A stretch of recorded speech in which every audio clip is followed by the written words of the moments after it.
আজও খুনি হাসিনার অন্যতম দোসর নাটোরের খুনি এমপি শিমুল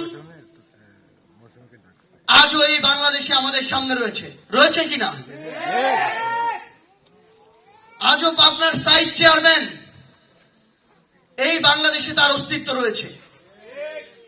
অথচ এই খুনিরা প্রকাশ্যে আমার ভাইদেরকে পুড়িয়ে মেরেছে, আমার ভাইদেরকে গুলি করে হত্যা করেছে।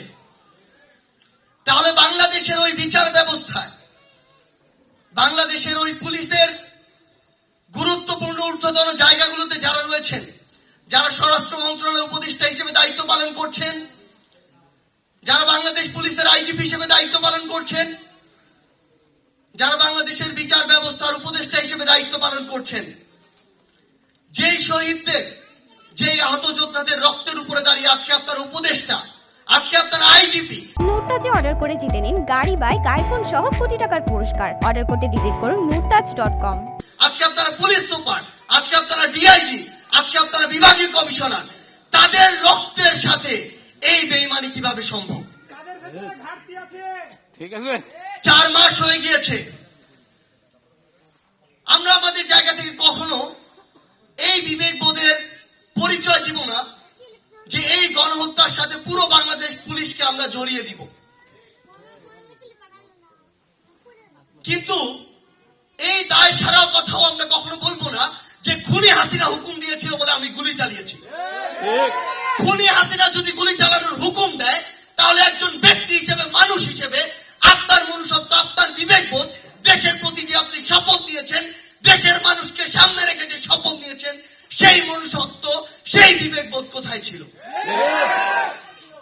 যারা ওই বিবেকবোধ দিয়ে, ওই মনুষ্যত্ব দিয়ে ন্যূনতম এই জাজমেন্টটুকু করতে পারেননি, যে কতিপয় পুলিশ সদস্য সরাসরি হত্যাকাণ্ডের সাথে, যাদের হত্যাকাণ্ডের সরাসরি ভিডিও, ছবির এই ডকুমেন্টগুলো পাওয়া যায়, তাদের কেন এখনো বিচার হচ্ছে না?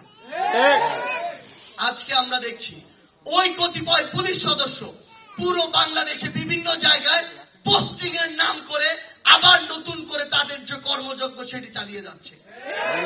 খুনের শাস্তি কি বদলি? আমরা আমাদের জায়গা থেকে স্পষ্ট করে একটি কথা বলি, যারা এই গণহত্যার সাথে জড়িত ছিল, এই গণহত্যার সাথে জড়িত খুনি শেখ হাসিনা ও তার দোসর, হোক আওয়ামী লীগের, হোক যুবলীগের, হোক ছাত্রলীগের, তাদের যে দৃষ্টান্তমূলক শাস্তি, এই শাস্তি এই বাংলাদেশে নিশ্চিত করতে হবে। একই সাথে বাংলাদেশ পুলিশের যে সকল সদস্য এই গণহত্যার সাথে জড়িত ছিল,